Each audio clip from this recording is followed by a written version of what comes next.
2 perkara boleh berlaku ataupun 3 perkara boleh berlaku.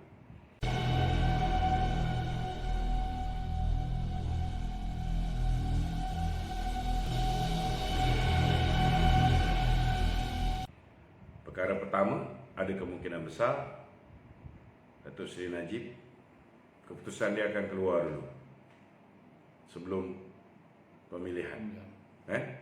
Jadi kalau keputusan dia keluar sebelum pemilihan, saya yakin Datuk Seri Najib akan memberikan sokongan padu kepada Dato' Zahid untuk mempertahankan kedudukan dia sebagai Presiden UMNO. Itu apa yang saya baca. Keputusan akhir di tangan Dato' Seri Najib, terpulang kepada dia. Tetapi saya nampak itulah hakikat dan realiti dia. Siapa lagi yang boleh tolong untuk melepaskan Dato' Najib kalau bukan Dato' Zahid? Betul tak? Jadi kita tidak ada pilihan. Tidak ada banyak pilihan. Kita tengok macam mana. Pilihan kedua, kalau misalnya Dato' Najib belum lagi dijatuhkan hukuman ketika berlakunya pemilihan UMNO nanti, maka terpulang kepada Dato' Najib, Dato' Zahid dan juga Tok Mak Hassan untuk membincangkan siapa yang patut pergi presiden, siapa patut pergi timbalan, siapa patut pergi naik. Kita sebagai jentera, kita dokong apa juga keputusan dan perundingan mereka, siapa yang perlu ke hadapan. Kalau misalnya mereka letak Dato' Najib ke hadapan pun, kalau lepas tu Dato' Najib disqualify disebabkan dijatuhkan hukuman di Mahkamah Persekutuan, Dato' Zahid masih lagi boleh menjadi calon Perdana Menteri kita. Tak ada masalah. Kalau Dato' Zahid pula kena, Tok Mak Hassan masih ada untuk jadi calon Perdana Menteri kita. Tak ada masalah. Cuma kita bimbang takut berlakunya perkara ketiga. Kita takut di antara perkara yang mungkin boleh berlaku, dia boleh jadi 2, 3, 4 penjuru jawatan Presiden UMNO ni. Kita harap nauzubillah min zalik lah, jangan sampai benda ni berlaku. Cuma kita tengok di sebelah Ismail Sabri pun bukan dia seorang nak bertanding presiden. Hishamuddin Tun Hussein pun berhajat nak bertanding presiden. Kita takut di sebelah kita ni pun divided. Ini yang kita takut. Kita harap pemimpin kita ni dapat pastikan bahawa tidak berlakunya pertemuan. Kalau geng kita pun 3 pemimpin utama kita ni pun tiba-tiba ada 3 kumpulan ke, bahaya untuk parti. Kita harap mereka ni berjiwa besar, sama-sama lah buat perbincangan apa yang terbaik. Kalau boleh jangan adalah pertemuan perpecahan di antara kumpulan yang loyal to the party. Kalau belah sana tu dia orang nak berpecah, lantak dia orang. Kita pun tak pening pada. Yang penting belah kita ni, yang mana yang nak BN go solo ni, jangan sampai ada yang berpecah. Biar satu pasukan. Okey. Okey tu, ada tak dalam perlembagaan UMNO tu sendiri ataupun undang-undang ROS tu membuat sekatan kepada calon-calon yang ada kes mahkamah tengah berjalan ke apa ke? Tak boleh. Dia macam gini. Dato' Najib pergi parlimen lagi tak? Dia masih pergi parlimen. Apa makna dia? Masih bebas lagi. Maknanya beliau masih lagi ahli parlimen. Masih qualified as parliament member. As long as he is still qualified as parliament member, he can contest. Sama juga Dato' Zahid, dia didakwa tapi belum dijatuhkan hukuman. Dia masih layak untuk bertanding. Ini kena faham.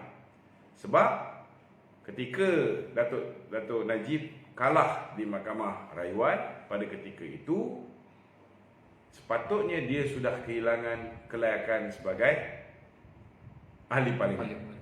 Tetapi peguam Dato' Najib, Dato' Tan Sri Syafiee telah memohon supaya diberikan stay of execution.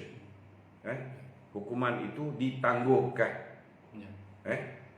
Bila ditangguhkan, maknanya selagi belum selesai di Mahkamah Persekutuan, Datuk Najib masih lagi ahli parlimen dan masih berhak untuk bertanding. Ini kita faham. Ya. Cuma kita kena tahulah undang-undang ini buatan manusia. Jadi manusia boleh mengubahnya mengikut sesuka hatinya demi memenangkan dirinya. Sebab salah seorang calon itu Perdana Menteri. Macam-macam dia boleh buat. Ya. Kita dah ikut peraturan ROS pun nampak gaya macam nak kena buat pemilihan dulu. So macam-macam boleh jadi. Tapi tak apalah, kita hadap. Bila berlakunya kezaliman, saya yakin bahawa ahli akan menghukum Ismail Sabri dengan hukuman yang sangat berat.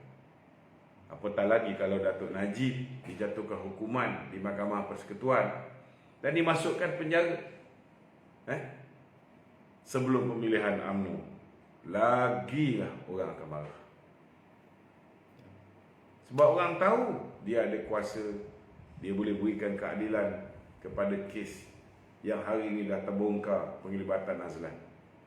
Orang dah tahu tentang penglibatan Zeti, orang dah tahu tentang penglibatan Mak Noh Yaakob, Noh Muhammad Yaakob dan juga Nik Faisal dan Jolo. Tapi mereka langsung tidak dihadapkan ke muka pengadilan. Begitu juga kes Datuk Zahid. Dia hanya menerima political donation. Bila dia terima, dia dikatakan rasuah. Tapi bila Muhyiddin terima, bila KJ terima, bila Hishamuddin terima, ianya dianggap sebagai political donation. Ahli semua boleh menilai dengan menggunakan akal fikiran mereka. Jadi silakan. Nak perang, silakan. Kita cuba nak elakkan peperangan ni dengan memberikan nasihat setiap hari kepada Perdana Menteri. Tapi kalau itulah jalan yang dia pilih, kita kecewa. Kita kecewa. Amat kecewa kalau itulah jalan yang dipilih untuk bertemu bagi merebut jawatan sebelum pilihan raya. Kerana kesannya amat dahsyat. Kesannya pasti amat dahsyat. Sebab kalau misalnya mereka kalah dalam pemilihan parti, kau fikir Ismail Sabri akan kekal sebagai ahli UMNO? Kau fikir Hishamuddin akan terus kekal sebagai ahli UMNO? Mereka akan membentuk kerajaan bersama dengan Pakatan Harapan. Seperti mana yang dicadangkan oleh Tun Dr. Mahathir. Mereka membentuk kerajaan di kalangan ahli parlimen, bukan lagi parti.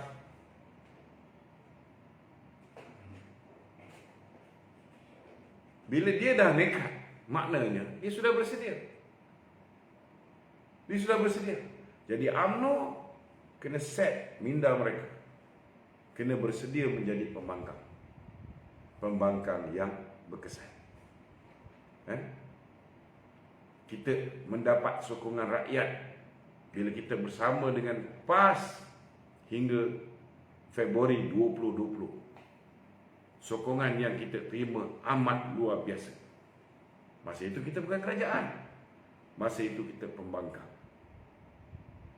Jadi kalau perlu sekali lagi kita kembali menjadi pembangkang, dengan syarat yang menjadi pembangkang itu bersatu hati, tidak ada gunting dalam lipatan, tidak ada lagi yang buat U-turn setelah diugut. Kita kena pastikan kita kena menang pemilihan UMNO ini bagi membentuk sebuah pasukan yang kuat, yang rakyat boleh harapkan untuk mengembalikan ekonomi kita di tahap yang lebih baik daripada pemerintahan Barisan Nasional 61 tahun dulu. Kita nak kalau boleh bukan hanya sama macam 61 tahun dulu, lebih baik daripada 61 tahun dulu, dan sudah pasti jauh kita tinggalkan apa yang berlaku sepanjang tempoh 22 bulan Pakatan Harapan dan juga 17-18 bulan pemerintahan Muhyiddin Yassin. Ini harapan saya, insya-Allah. Okey tu. Ya. Kalau anda kata tim yang hendakkan pemilihan tadi itu kalah, adakah dia akan drag lagi pembubaran parlimen itu? Ya, pasti. Jika dia kalah, dia akan drag sampai Julai.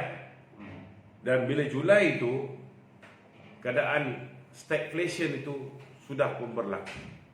Tetapi tak ada masalah. Kerana bila mereka keluar meninggalkan kita, bila mereka keluar meninggalkan kita, kita sudah menjadi pembangkang. Kita bukan lagi kerajaan yang memerintah. Jadi kita buat kerja kita sebagai pembangkang yang berkesan. Tak ada masalah jika mereka mahu panjangkan pilihan raya. Mereka tak boleh panjang lebih daripada setahun. Dah tinggal setahun saja. Kalau 4 tahun kita boleh hadap segala pancaroba, masuk lokak, keluar lokak, masuk lokak, keluar lokak, ditangkap, di apa semua, kita boleh hadap. Pemimpin kita pun dianiaya. Mana pernah sampai 87 pertuduhan, 40 lebih pertuduhan. Tak pernah berlaku dalam sejarah. Itu kita boleh hadap. Takkan lagi setahun kita tak boleh hadap. Yang penting kita buat yang terbaik untuk rakyat. Kita perjuangkan apa yang rakyat mahukan. Kita make sure rakyat betul-betul bersama dengan kita. Tak guna kalau kita bentuk kerajaan sekarang, tapi dalam tu ada gunting dalam lipatan. Tiba-tiba mereka melompat balik bersama dengan Pakatan Harapan. Keadaan akan kembali tidak stabil. Jadi kalau mereka nak hadap, ya, tak ada masalah, kita hadap. Okey? Okey tu. Ya. Kalau dia kata dia akan bentuk satu kerajaan di kalangan ahli parlimen tadi tu, adakah PBBM dengan PAS sekali mengikut dia? Sekali lah. Sekali lah. Itu pun yang dia perjuangkan. Kalau dia boleh terfikir satu hari bulan ni nak lantik Hamzah Zainuddin, sebagai calon timbalan Perdana Menteri, maknanya dia mendengar, dia mendengar ataupun mempertimbangkan permintaan PBBM, permintaan Muhyiddin. Memanglah Muhyiddin tak nak jadi timbalan Perdana Menteri, malulah dia. Sebab Ismail Sabri pernah jadi timbalan dia, kan? Tu apa yang membuatkan dia yakin yang dia boleh menang tu, Ismail Sabri? Mana? Pemilihan UMNO tu, pemilihan UMNO ni. Sebab dia yakin bahawa perwakilan UMNO ni boleh dibeli. Dia yakin bahawa perwakilan UMNO ni menilai sama ada seseorang itu boleh jadi pemimpin ataupun tidak, ialah sekiranya seseorang itu ada jawatan menteri ataupun tidak. Seseorang itu boleh menawarkan projek ataupun tidak. Seseorang itu boleh memberikan kursi GLC ataupun tidak. Jadi kalau itulah cara dia berfikir, dia kena ingat. Dia kena ingat bahawa mungkin ketua-ketua bahagian yang dapat apa yang dia orang bagi berfikiran begitu. Tetapi yang akan mengundi bukan ketua bahagian. Yang akan mengundi ialah perwakilan-perwakilan di setiap bahagian. Kena ingat bahawa sebelum pemilihan parti itu berlaku, perwakilan ni dah tahu siapa dia nak angkat jadi presiden, siapa dia nak angkat menjadi timbalan presiden, siapa dia nak angkat menjadi naib presiden. Mereka dah tahu dah top 5 ini siapa yang mereka nak angkat. Mungkin ada yang tak kenal MT, maka calon ketua bahagian itu akan digunakan. Tetapi bagi jawatan presiden, timbalan, naib presiden, semua akan ada datang daripada kepala perwakilan itu sendiri. Kalau jenis perwakilan yang tak masuk campur hal politik, mungkin dia akan ikut ketua bahagian. Jadi kena beringat. Mungkin Ismail Sabri merasakan bahawa laporan yang diterima daripada Special Branch ke, daripada MIO ke, daripada Kemas ke, daripada ni, kena ingat orang-orang ini berkomunikasi dengan pemimpin-pemimpin di peringkat bahagian. Pemimpin-pemimpin di peringkat bahagian mungkin ada kepentingan masing-masing. Tetapi yang akan mengundi nanti ialah akar umbi. Akar umbi yang mungkin MIO ke, SB ke, Kemas ini tak sampai buat research ni ataupun buat sampling ini, mungkin tak sampai melibatkan kepimpinan di peringkat cawangan. Saya tak faham lah macam mana dia boleh fikir dia boleh menang. Tak ada masalah. Teruskan.